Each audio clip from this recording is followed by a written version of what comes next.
Good morning, sports fans from all around the globe, from Cape Cod to Cancun, from Tampa to Taipei, from Vegas to the Vatican. I am your host, Jeff Dawson, East Coast Sports Investors, the Breakfast Bankroll. And today we're back to normalcy. Our Friday co-host, Andrew McInnis at McInnis Picks at Wager Talk, and much, much more, is here to talk some Canadian Football League and some NFL this weekend with some great promos. And we can't wait to finally connect back with him with NHL right around the corner. I assume he's even more excited for his Habs there. But without further ado, my man, Mr. Andrew McInnis. Andrew, what is up? What is up, Jeff? It's good to be back, man. A couple weeks off, but I cannot blame you. It seems like you lived it up in Vegas, had a good time, and I hope you cashed some tickets while you were there as well, buddy. So it's good to be back. You know, life gets so quick and it just picks up and speeds up. You know, in this business, you know, shit happens. And whether it's internet, whether it's accidents, whatever it is, you know, stuff happens. And next Friday is October 1st already. And it's like, oh my God. And here you are, you know, midway point of the Canadian Football League. I enjoyed our week-to-week talk because you're educating me. You're helping me cash tickets here on the Canadian Football League.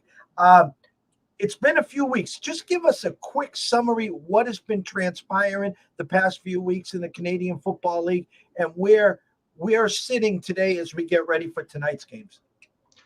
You know, I'll tell you what, unders are still dominating the league. Having said that, this weekend or tonight in the doubleheader, we do have some spots that could potentially see an over, but unders have been dominant. The BC Lions have done really well. They've stepped up in the Western Division, kind of, surpassing my expectations for them. I thought they had some talent, but did not think they were as talented as they're showing right now, albeit they played some weaker teams recently. Injuries galore, just like we're seeing in the NFL right now. Through week 8 right now in the CFL, it's just quarterback after quarterback going down, linebacker after linebacker going down. So you hate to see it, Jeff, not just for us handicapping, but in general for the game, to grow the sport, to watch some competitive games, lots of injuries. As far as that Eastern Division, it's a race right now. I mean, it's pretty much Hamilton, Montreal, and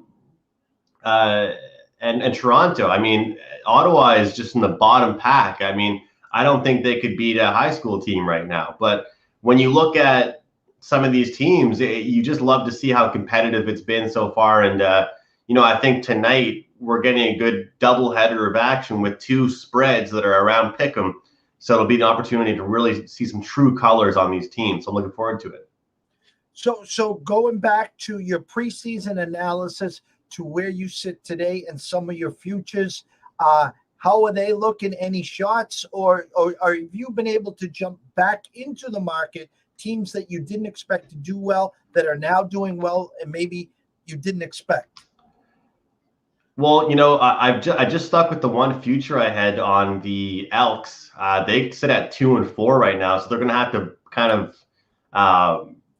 fight for that last spot in the West Division. I'm guessing for that crossover spot to go over to the East, which is how they do it, because the Western Division has 5 teams, whereas the East Division has 4. I got a good price on that, Jeff, so I'm not gonna just look to go back on it again. I was tempted to look at the Lions. Because again, the West Division has always been so much stronger than the East, at least for the past several years.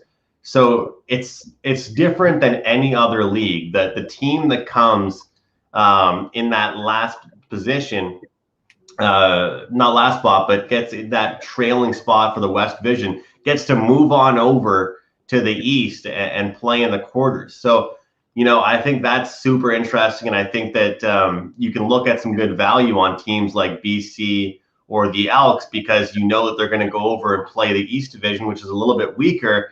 And once they get through that, you're in the conference finals. But when I look at this Western Division, I currently look at it, and it's the Winnipeg Blue Bombers up here, Jeff, and it's every single other team way down here. So I'm curious to see, like I said, for tonight, what we get. This will tell us a lot. I'm not the kind of handicapper that bases opinions on 1 or 2 games, but lately we've been seeing so many games with spreads of 6.5, 7, 10.5, these big numbers. And tonight we've got some close games. So I'm going to learn a lot and look forward to next week, you and I speaking and recapping these games and, really making some opinions about these, because I'm sure you can understand what I'm saying here. I don't base opinions off one game, but it will let me know a lot about these teams. And without further ado, I'm going to pull up your screen from Wager Talk. They do an amazing job here. Hats off to them on their odds page. It's one-stop shopping. And for someone like ourselves here, we pay for information at Sports Insight at Dawn Best, but you have everything right here. You got the full game, the first half, the money lines, the spreads, the team totals, the totals. And hats off, and tell them that Jeff says great job, and we thank you. First game, 7:30. Montreal is at Toronto. Toronto opened up 2.5 with a 48.5. Currently sitting the same at Circa. What do you see tonight there? Well, it's interesting. Look at the Alouettes, and they're a team that they're coming off a loss, 27-18 against the BC Lions, a team that I mentioned to you that's really stuck out to me in the West Division. They have impressed. They've thrown the ball well, but it was one of those games where if you looked at the stats sheet, looked at the box score, you might think that BC dominated a lot more than they did. And I think the Alouettes are a team that if they just limit a few less mistakes and get a few more tackles and make a few more big plays down the stretch, and they're a really, really dangerous football team. And I don't always say this stuff, Jeff, but it seems like a lot of people are falling in love with Toronto right now in this spot. And sometimes it isn't a bad thing to be on the other side as a lot of people's opinions. And I like Montreal in this spot, actually. I feel like it's a get-right spot for them after losing to BC. People are kind of saying that they don't know what to think of Montreal yet because they've only played well against, lower-tier teams. But I don't think that's really true. I think they've had some good performances against good teams. But they did put up 51 points against the Red Blacks, and I know the Red Blacks are so horrible, but 51 points is 51 points. That means the offense was clicking. That's more so what I look at in that regard. Toronto, they've got some defensive issues. They've got linebackers down with injuries. This is a team that I spoke with you prior to the season about how they made lots of great defensive pickups, in free agency and with trades, and they actually just got Chris Jones back or signed as their defensive coach, someone that's very, very well known in the CFL world as a great defensive coach. And, he's got lots of complicated schemes from what I've read and heard, and I think he'll do great things for this Toronto defense. But that takes time. You can't just hire somebody and then in 3 days, the team learns your defensive schemes and all of a sudden you're improved, especially when you're injured. So I think, number one, it's a huge overreaction for a lot of people are falling in love with Chris Jones being the defensive coordinator right away, which things just can't automatically adjust. And number two, I don't think Bethel Thompson and Toronto's offense will be able to trade points with Montreal tonight. So, I like to go week by week in the CFL, especially in NFL in general. You have to throw away any notes you had at the start of the year. But having said that, one of the biggest keys I gave people in a video I did at Wager Talk to start the year off is don't give up on some things that you thought at the start of the year either, though. And if you would have told me, Andrew, I'll give you plus 2.5 on the Argos this season, what are you doing? I would have said, sign me up. I'll walk to the window with you and we'll bet on Montreal. So that's what I'm going to do here. Vernon Adams Jr., bounce back game for him.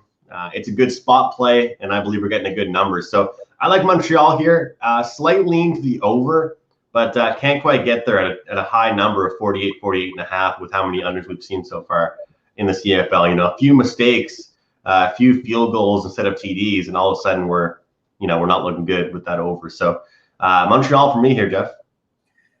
Quick question for you. I'm seeing a 2.5 in this spot here for myself.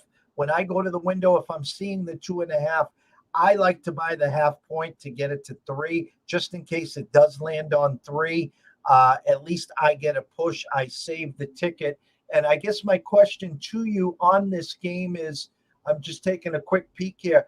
Any value in the money line plus the 120, or right now at 125 at Westgate and South Point? There's definitely value. I mean, I always say that I don't think people should be betting, anything lower than a plus like 3, 4.5, if they don't think a team has a potential to win the game. But in the CFL, there's single points, just like touchbacks, but they're called rouges. So if a team misses a field goal, this is the one I don't really like. If you missed a field goal and I was back in the end zone and I caught that ball, the missed field goal, I caught it, and I couldn't get out of the end zone, then that's actually 1 point for your team. So people always ask me about key numbers in the CFL, and plays like that, not being able to get out of the end zone, there's no you can't just call yourself off. You can't. What's the word I'm looking for right now? What am I? When the players wave the ball.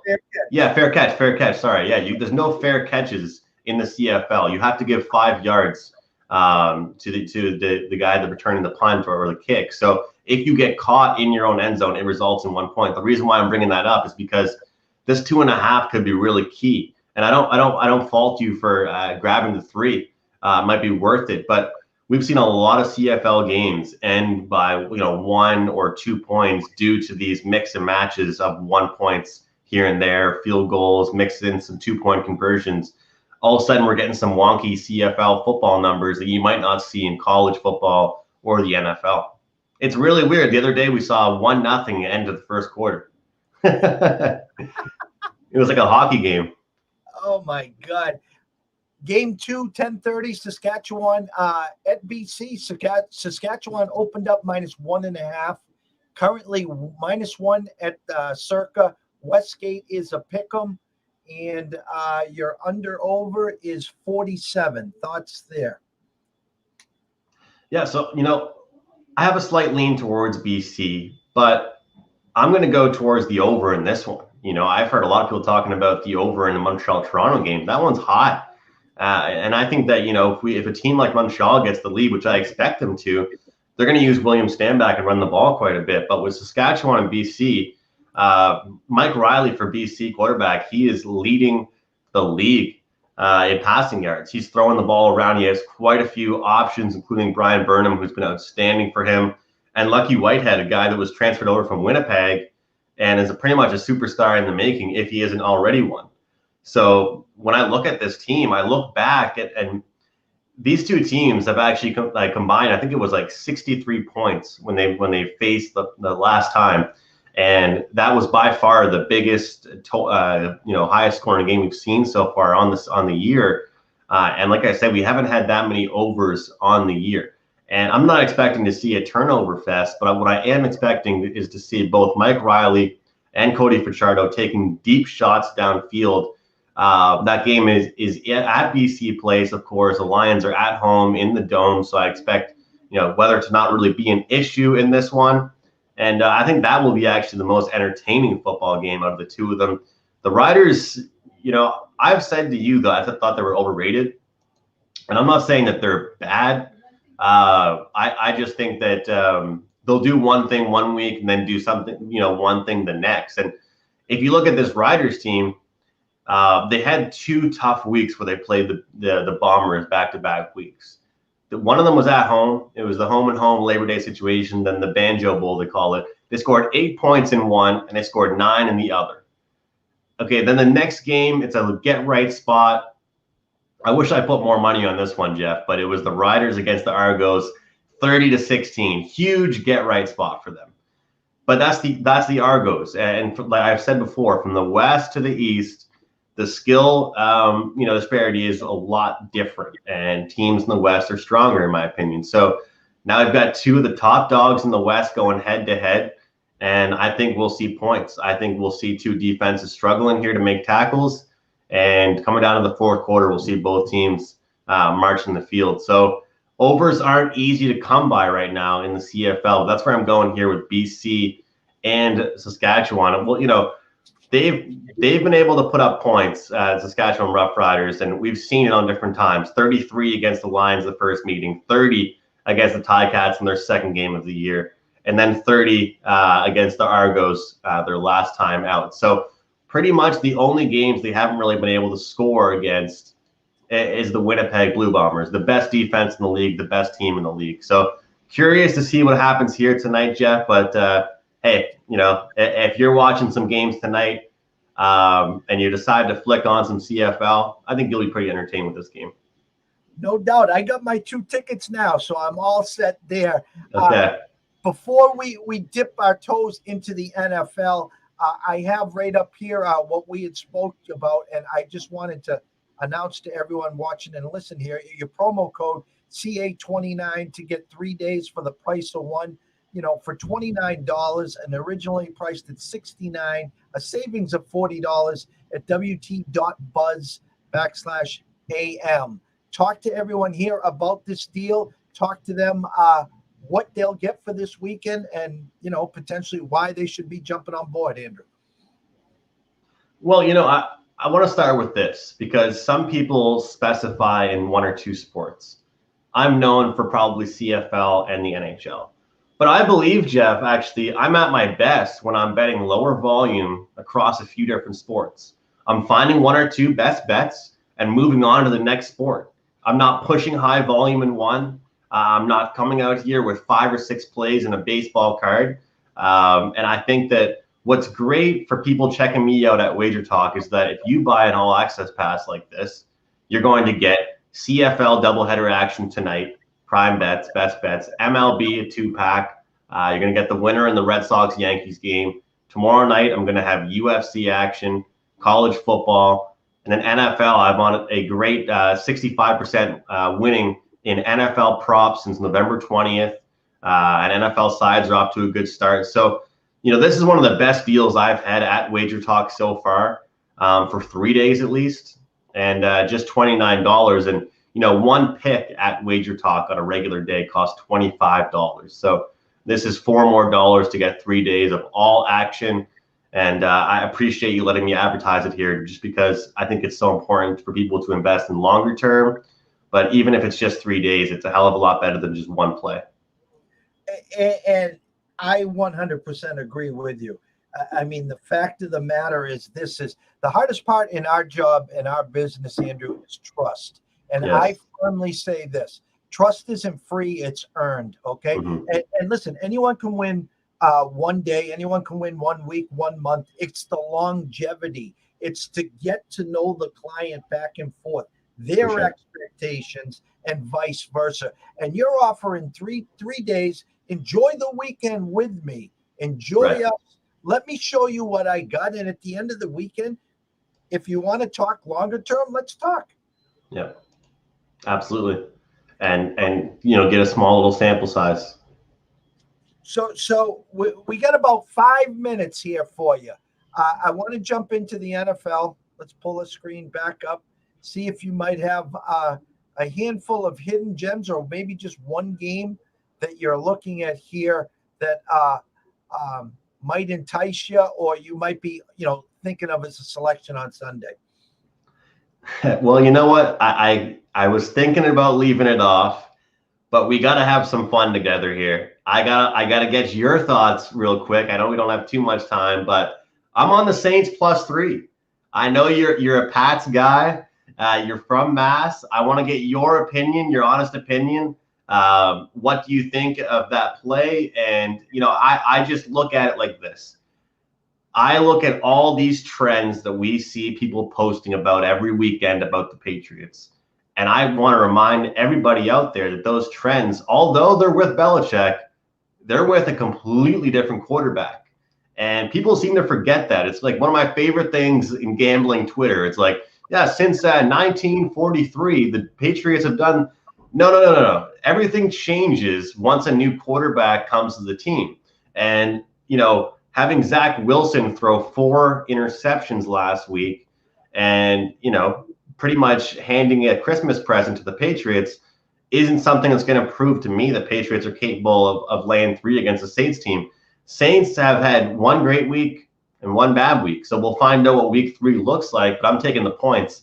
I had to get your thoughts on it. I know you're a Patriots guy. What do you think? Are you going to have me back on the show? Am I still invited back for saying that?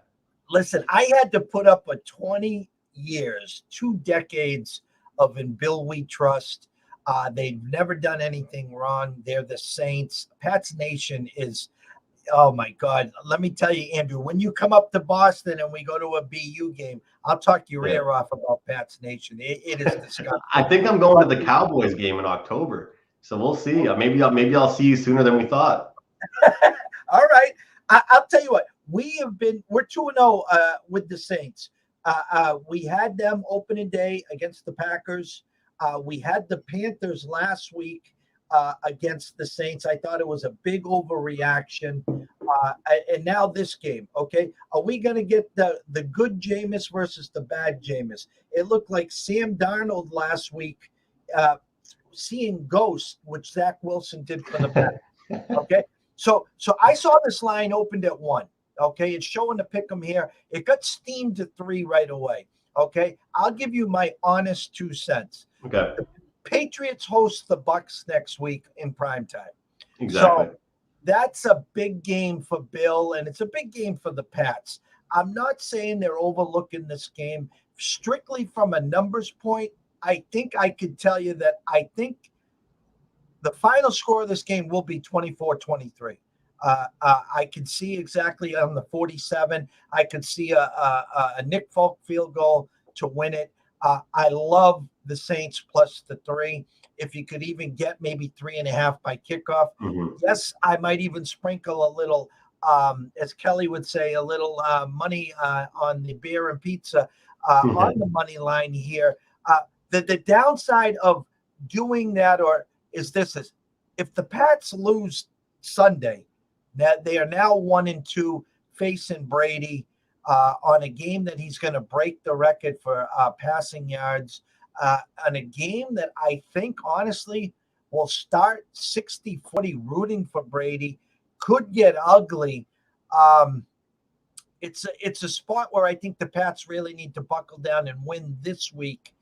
Right. I think it's going to be a hard fought game. I love the Saints with the points, but again, Jameis can't be Zach Wilson. Jameis has to be Jameis from the first week. Right. Well, which famous Jameis will we get is the big question. We got to talk about the Bucks and the Rams real quick. I like the under in that game. One of the highest totals on the board this week. I think that people love to look at trends and love to base, picks off what we've seen. And I believe you can handicap with your eyes, absolutely. But I mostly do that with prop betting. I think NFL sides and totals are based on, what you're reading from the coaches, what you think the situation sets up as. And I believe that with the talented offenses both these two teams have, wouldn't you agree with me? They're going to try and milk the clock when they can, utilize their run game, because both these teams can run the ball. I see both these coaches that are smarter, than just throwing 30-yard bombs and 40-yard plays the entire game.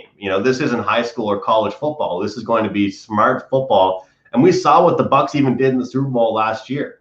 They had some exciting plays, but do you think they were going deep every play? They played smart football, utilized the run game, ran some slants, and tried to control the possession. And, I think if we get one quarter of football that's pretty slow paced, it's going to be really hard to get over that 55.5. So I'm on the under. What about you? I mean, I look at the opening number at 52.5. Again, correction steamed, however we want to present it. It's now at a 55. Rams opened up -1.5. Now I'm seeing like the Bucks -1. So initially they had that 28-24 style game, maybe 27-24 in there. Now getting pushed up. How do you beat Brady? You get him off his feet. You put pressure on him. I expect Donald to put a lot of pressure on him. And we haven't seen pressure yet on Stafford. Stafford's been real comfortable. This is a big game for both teams. I can see them trying to get Henderson involved, the Dinkin and Duncan, Cooper Kupp, Robert Woods. I tell you what, it's going to be a hell of a game, and we're set up for a hell of a game on prime time. And will the Bucks come into New England next week 3-0, or will they come in 2-1? I love your underplay there, Andy. I really, really do. I appreciate it. Let's cash some tickets. And you mentioned that move, and sometimes it's nice to wait until that steam comes in and then go the opposite direction. So Two plays I'm looking at and hoping on making some money with those. I'm happy to talk some NFL with you as well. And again, I look forward to seeing you. Hopefully, when things getting back to a little more normalcy, we're still trying to figure things out. I was planning on driving up, Jeff, with some friends to Boston. I've got a friend that's actually a diehard Cowboys fan, and a lot of my other buddies are diehard Pats fans. So it kind of works out that way. And we saw a Cowboys game at Gillette Stadium a few years back, and it was one of the coldest, crappiest weathered games of the year. Tailgate was fun, but the actual game was not a good time. So we're hoping to get some revenge and go to a game earlier in the season. But right now, I think the U.S. border is closed to Canadians driving through. You have to fly, and we were all going to drive up together. So we'll see if we're still going to make it. But either way, I'm going to see you for a Bruins game sometime after New Year's. So we'll do that for sure. Absolutely. And listen, closing here, very simply, you can follow Andrew on Twitter at McInnis Picks, Wager Talk. We didn't talk much, but go over to YouTube, correct? Mayflower Sports? Yes, yeah. We actually have a podcast live in half an hour's time doing some Ryder Cup talk, and we've been rolling. We had a university from Canada, the executive director, talking about sports being back, and we've had a CFL player on, all kinds of different people, and we're trying to grow the YouTube channel. So I'd appreciate if anybody could check that out as well. Go over there, subscribe. It's great content. Andrew's a great guy, smart as a whip. I look forward to not only our Fridays in the CFL, but hopefully we can piggyback off of that. And I can pick your brain when it comes to hockey once they finally go. So sounds great. Thanks so much, Jeff. Thank you. And everyone, have a blessed day. And always listen, wager with your head, not your heart. If you have a problem, pick up the phone. There's an 800 number there. Plenty of people to help. I have a great weekend to all, and look forward to seeing us both back next Friday.